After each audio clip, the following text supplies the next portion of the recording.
Many of these issues are related to societal pressures that exist in our community. Bonding and cohesion has become very materialistic in families now. Eating regularly, sleeping regularly, practicing yoga meditation. And respect for oneself as an individual, I think, matters a lot to cope.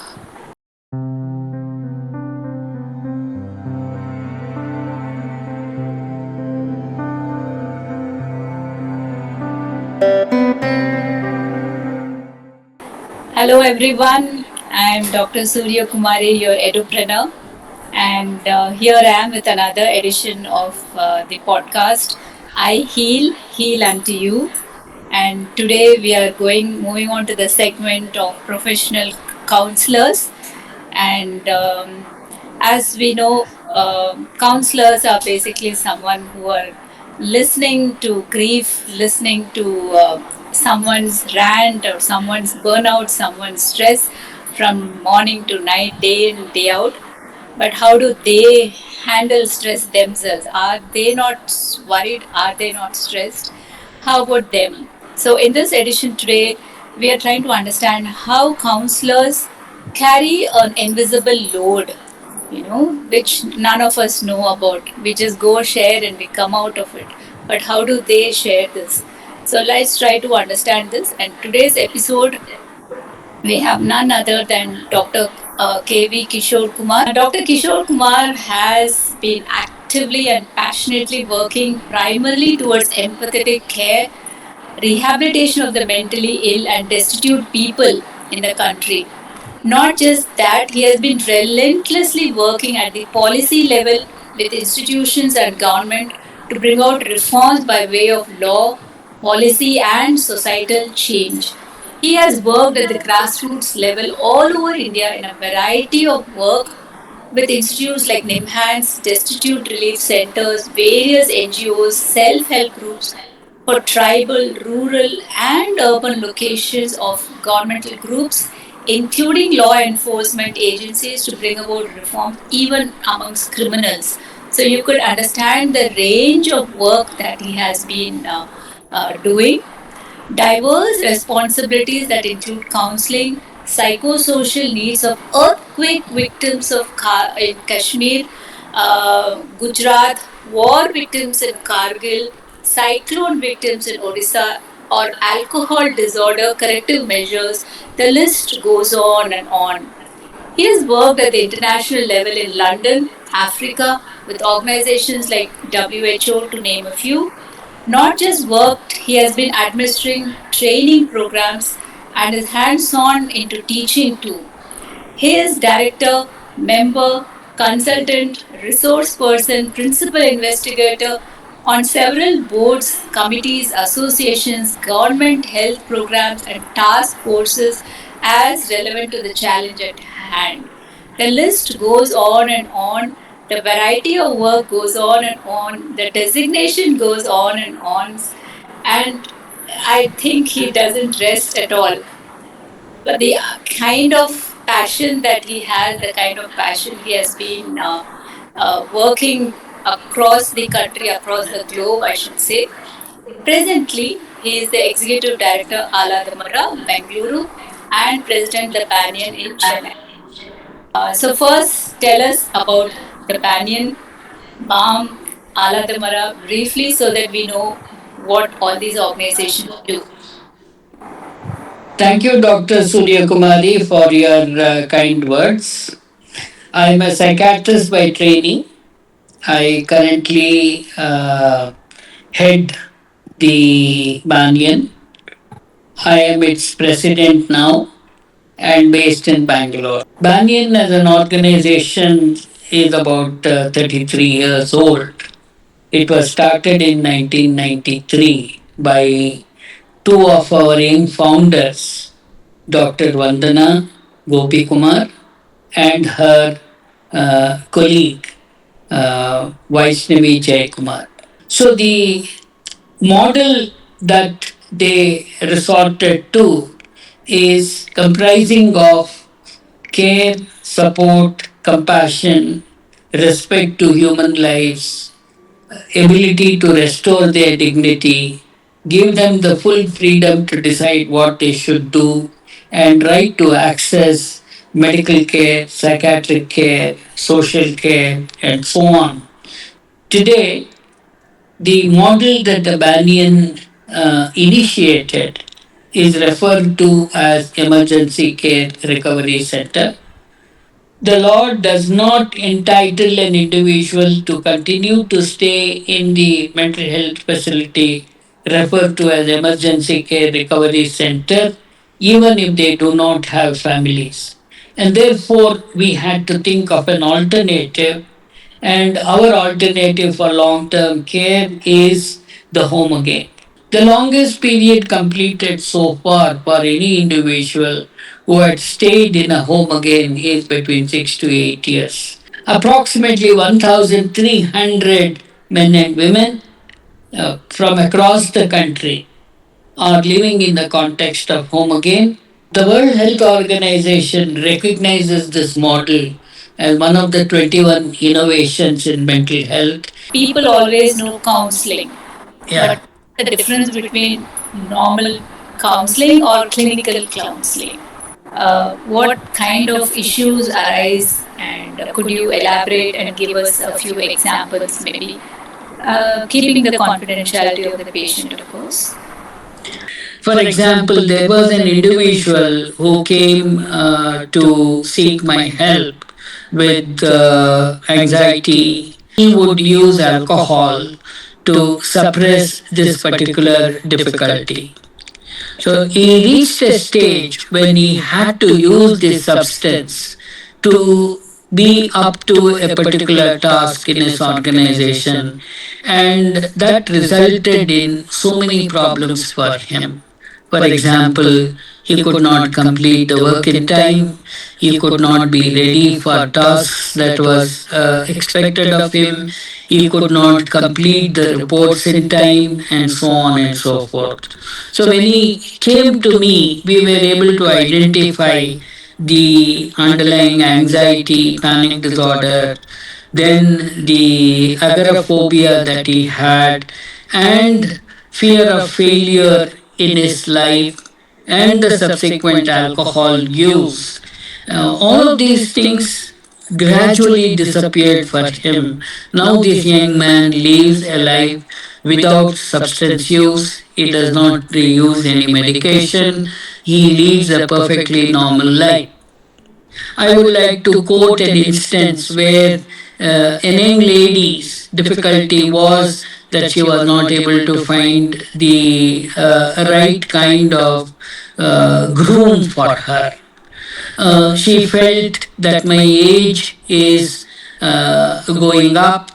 I am remaining single. I am not able to get married. My parents are getting old. They are in a hurry to get me married, but I am not able to find the right kind of groom. So this caused enormous degree of distress in her and brought in a lot of new problems. For example, she was becoming constantly anxious. She was not able to focus on her work. She was getting distracted. She was not able to pay attention to the responsibilities that she had in the office. And this resulted in a lot of sleepless nights for her, not able to feel good or feel energetic all through the day. And many of these issues were dealt on one basis. And in a matter of, about 10 to 12 weeks, she has been able to come to terms with her current problem, and she is doing extremely well. Okay. So the process that went behind here is to provide her the necessary confidence that is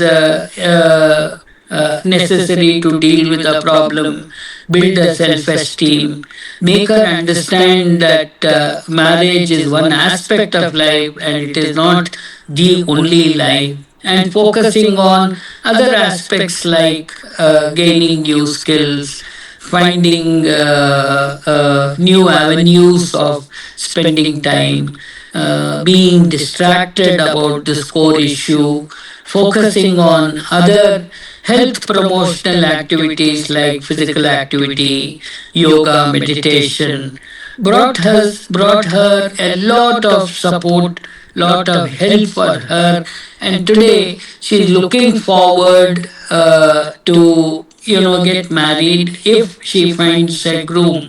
But she's no more preoccupied that I am not able to find one, and she doesn't feel less confident. Her self esteem at the present time remains good. So she hopes that one day she will be able to move forward. She has also come to a conclusion that even if I don't find a groom for my marriage, I can manage my life and lead a healthy life and be well and achieve whatever goals I want to achieve in my own life. She also has started working with her parents to reassure them, give them information. Many of these issues are related to societal pressures that exist in our community, and she has learned to deal with all of them very well. The bottom line is the more the patient shares with the doctor, it is better for him or her to get solutions or understand themselves. And at the end of it, I think self love, self care, and respect for oneself as an individual, I think matters a lot to cope from or identify any kind of problems. Absolutely, absolutely. Sharing becomes the entry point to identify ways and means of dealing with that. The result. It is not always necessary that professional help or counselors are the wisest people in this world and they give the gyan that is necessary. Each one of us have inbuilt mechanism to cope with adversity. Only thing is that the number of problems that they experience can be so many that they are overwhelmed and their ability to deal with them may be muddled at a particular point in time. But if we provide them the necessary support, reassurance, help them see the problem, provide them the clarification that is necessary, offer them the suggestions that can be useful, and also add health promoting strategies, they can be benefited enormously. And this entire process does not take years, it can be sorted out in a short period of time. What kind of issues do you generally see with respect to the homeless people? And Oh, homelessness, yes, homelessness and mental illness is a rather complex issue. The effort that we do to build rapport is to just interact with them and understand what they want to do while they are in this place. So we give them the space to operate within so that they feel comfortable for a time and then start talking about their distress. So, in the process, we evaluate their physical health status, correct problems that may be necessary, which requires attention. We may identify a mental health problem that is there and discuss with them about the treatment options that is there. Most of these people start accepting the suggestion that you have given them. They take it and start working on their recovery. For example, there was an individual who came to us as a homeless individual, but she also had a lot of impulse control, poor attention concentration, extremely poor frustration tolerance. She could go into bouts of anger, and that could result in destructive tendencies. This was not related to just her mental illness, but her own traumatic experiences in the past. Added to that, she has gone back to her family to live with her family.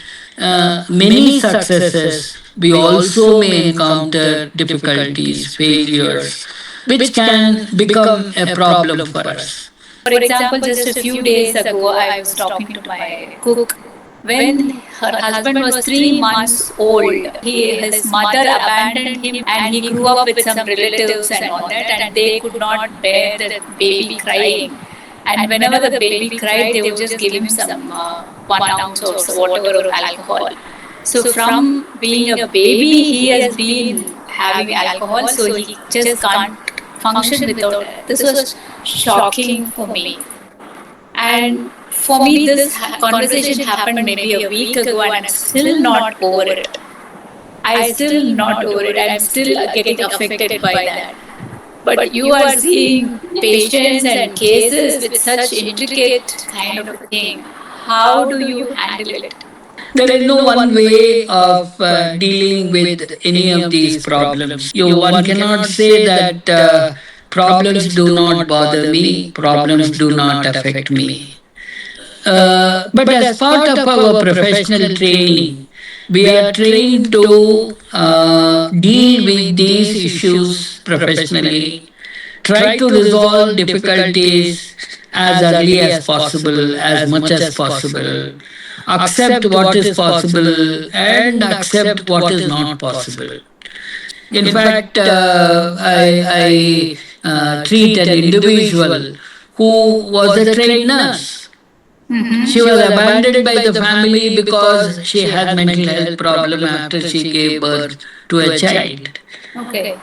She had a lot of difficulty accepting this sense of loneliness, abandonment, neglect by the family. Society is not changing, society is not growing up. And how can we do bring about change in the society? Does issues like that keep you awake at night? Yeah, you raised a very important question, Dr. Suryakumari.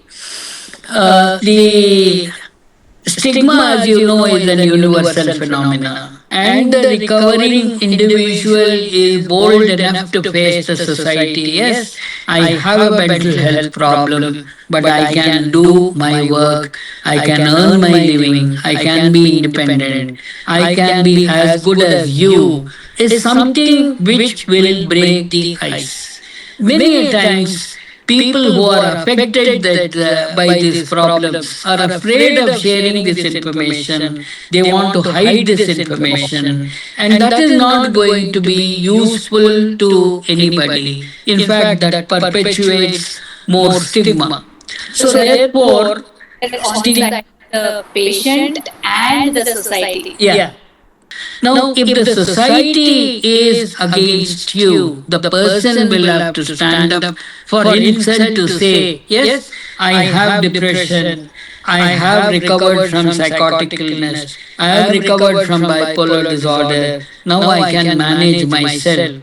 Whether you care for me, you accept me, you don't accept me, doesn't really matter. I believe in my ability and I can move on to be as competent as you is the most powerful message that an individual can give to the larger society. And once you do this consistently, much of the problems that is there will gradually disappear. If we are afraid, on the other hand, the society will initiate more discriminatory practices. They will push you to the periphery, and therefore, once you go to the periphery, you will never be able to come back to the center. And that's a very, very dangerous situation, often resulted in problems like, ending up committing suicide or doing something which is not going to be helpful. And therefore, the secret is stand up for yourself, talk about your problem, share it with people, seek help as much as possible, and don't be afraid of saying, I have mental health problems, and believe that there is life beyond mental illness. And I guess here the message that you're trying to say is basically normalize it. Putting the onus on the patient is really not fair, but then as you said, when they fight back and stand up for themselves, I guess the society will grow up automatically. I want to bring the focus back onto you as to what is your well-being. Do you compartmentalize? Of course, you have so many years of experience, so I guess you have made yourself stronger. But are there any kind of issue or something that nags you and keeps you awake all night? I just need to resolve this issue. Something to do with mental well-being or with patient care or with the law itself that is affecting you people, the doctor, the psychiatrist, the doctor, the counselors. I want to bring the focus onto you, the healers. The whole process can be stressful. Eating regularly, sleeping regularly, practicing yoga meditation, discussing different problems with colleagues, seeking support with senior colleagues if you have difficulties dealing with certain kinds of problems is going to be less burdensome to carry out your duties. If we believe that I am omnipotent to deal with every difficulty that comes my way, unfortunately, it may not be possible, and that kind of an attitude is not going to take you long enough.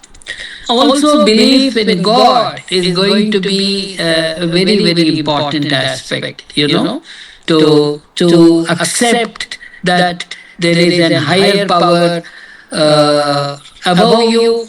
He can grant you some ability, help as and when you need, is also going to be very helpful. Personally, this aspect has been very, very helpful to me.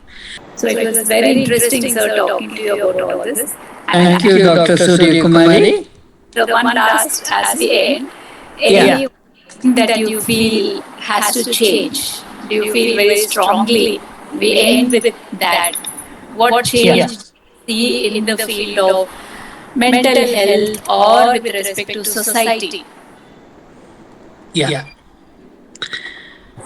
See, for example, the message that I always try and give to the people who seek help from me is illness affects an individual reacts to his illness, and he lives in the in within the context of a family, and therefore interactions in the family, difficulties in the family can also affect him, and of course the larger society. If a person with the current technology that is available, and that is going to be a very, very difficult thing, they should not do. It is very risky. So do not delay treatment. Seek help from the doctor. Trust whatever he says and comply with whatever he says. Share your difficulties with others, because each one of the individual will have to build his own support mechanisms in the society. So discuss with friends, attend self-help groups, talk to people about the problems. And lastly, do the best you can to overcome the difficulties. God will always support people who are bold and brave. But if people are neglectful, people are not complying, sticking to the information that they get, then they're going to harm themselves. True, true. So it was very interesting talking to you, very, very informative. We can go on for hours together. You are a knowledge library, I would say, a knowledge bank. And I would love to continue this again on different specific topics at a later stage. Sure. But today, I think we will end here. Yeah. Thank you. Thank you, Dr. Surya Kumari. Namaskar.